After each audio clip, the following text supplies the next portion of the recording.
Here we go with part 2 of chapter 19. Let's go party. I shall do my utmost, I promise. She'd gone again. I wondered what she meant by her farewell message. Nothing, I imagined. I was the artist on holiday, enjoying every moment. Well, nearly every moment. I thought nothing more of it, and then returned to add some final touches to George's preliminary sketches. My memory and observation served me well. Later that afternoon, Lizzie called out from the bottom of the stairs. How about a sundowner practice session? Wait till you try this rum from a friend of mine. Sounded like a great idea to me as I walked down and joined her on the patio. She looked very tense and clipped. Had a busy day then? She poured 2 large rums into an ice-filled glasses and topped them off with a mix from a jug. This is really delish. I took glasses and clinked. Bottoms up, I said. The liquid hit the back of my throat and exploded somewhere between my lungs and chest. Oh, what is this? Dynamite? Lizzie laughed. Told you it was good. It had no effect with her. The aftershock hit me, though, and a most fruity, rum-laced, pineapple-y experience that coloured my cheeks. It brings tears to your eyes. I recovered enough to force myself to consume some more. They're a mad bunch of hedonistic expats and the like, but they're quite harmless. You'll blend in the treat.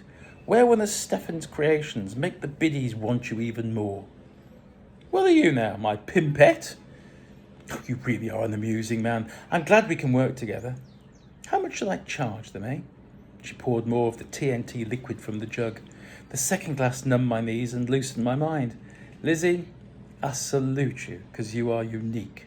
I mean, you found me, you fornicated with me, and then you tried to forget about me. And now we're a team again. All professional-like. I'm okay with that, you know. Well, I wasn't at first. I missed you. I decided it was enough of confession time. Ah, sweetie, that's so nice. You'll earn me some good wonga. I know it. I think she won that round. We had another sundowner and let the evening drift along.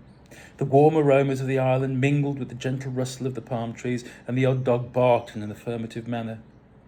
I suppose one had to say that life was okay. The next day arrived, and I was pleasantly, no, amazingly surprised by the lack of a hangover. After what was consumed from the night before, I wondered whether I was still smashed. I checked myself over in the mirror. Shirt, cool. Casual linen trousers, still cool. Eyes, surprisingly clear. And I was alive. I was not drunk. I was ready for the day ahead. So I grabbed my small man bag, put in my swimming trunks, my sketchbook and a few pencils, and I walked downstairs in a good mood. George was sat on the front steps of the porch. She was dressed in an old boiler suit, one strap casually draped off her left shoulder, and no matter what she wore, looked very fetching. Off somewhere nice, methinks. She stared me up and down. One of us is working. The carburetors in that car are dirty. Me clean them better than any of the mechanics on the island. She pointed to yet another vehicle. There was always plenty around the place.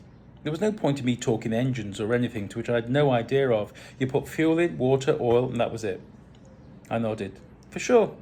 We're off to see one of Lizzie's friends down in the marina. He owns a catamaran, I believe. Not that lech, Denny's. A total slime bag of shit, and his friends are too. Oh, thanks for the heads up. I'm sure it won't be all that bad. You mind them drugs, mister. Leave well alone, me tell you straight up. George was not impressed. I don't do drugs. You know that.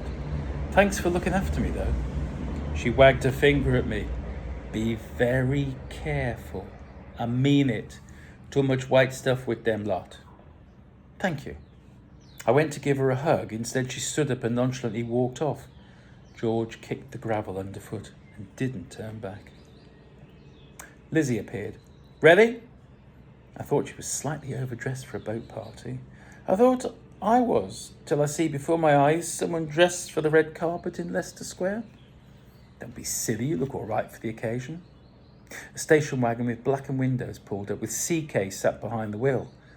All that was missed was some dramatic gangster music. The door opened and we both climbed in. We travelled in silence. I almost wanted to say that Carmela, CK's wife, was lovely, but on reflection, thought it was a bad idea. I still dislike CK. We pulled up at the port and walked along the jetty to the moored catamaran. As I commented before, boats weren't really my bag. However, she was quite a streamlined, good-looking model. She was a sparkling white with a flash of blue that ran along both hulls. Dennis called out, "Come on, lovies, time to party." He had a glass of champagne in one hand and a long black cigarette holder in the other. There was already a crowd on deck, and we casually stepped aboard. I didn't recognise anyone. Lizzie knew just about everyone. She wandered off, air-kissing and hugging, and I stood still and waited. "Would Sir like a drink?" asked a pretty young waitress in a grass skirt and colourful T-shirt. "Sir would most certainly like a drink. A large one, please." She returned with a long drink. "I think you'll like this one," she said. I sipped and approved. Perfect. Dare I ask what has gone in it? Rum and fruit and something pink. Oh yes, and ice. She smiled and walked off. With my limited knowledge of concocting cocktails, I assumed the pink was grenadine. A perfect addition. Eventually, Lizzie called me over to meet Dennis. "Lizzie's told me everything about you. Aren't you the lucky one?" "It's my middle name," I replied, trying not to sound too sarcastic. Lizzie put her tuppence worth in. "I've told Dennis all about your planned show, and we are so excited, aren't we?" The emphasis on the word "we" was immense. "Absolutely spot on," I replied. "The exhibition is nearly completed. Just a few more paintings to put the icing on the cake, as it were." Dennis patted my shoulder. "I do love the way you Brits talk. You're all so blissfully English." I do believe that Dennis was trying to pass a compliment. He failed. "It's mandatory to have elocution lessons in our country from the age of 6, you know." That did it. Well, at least he didn't pat me on the head. "Everyone aboard. Right, let's get sailing," said Dennis. An incredibly tall chap wearing fluorescent orange Bermuda shorts sat down in a huge chair and fired up the engines. Thank God Dennis wasn't in charge. It was already half cut. I'm stopping there because there's going to be a part 3.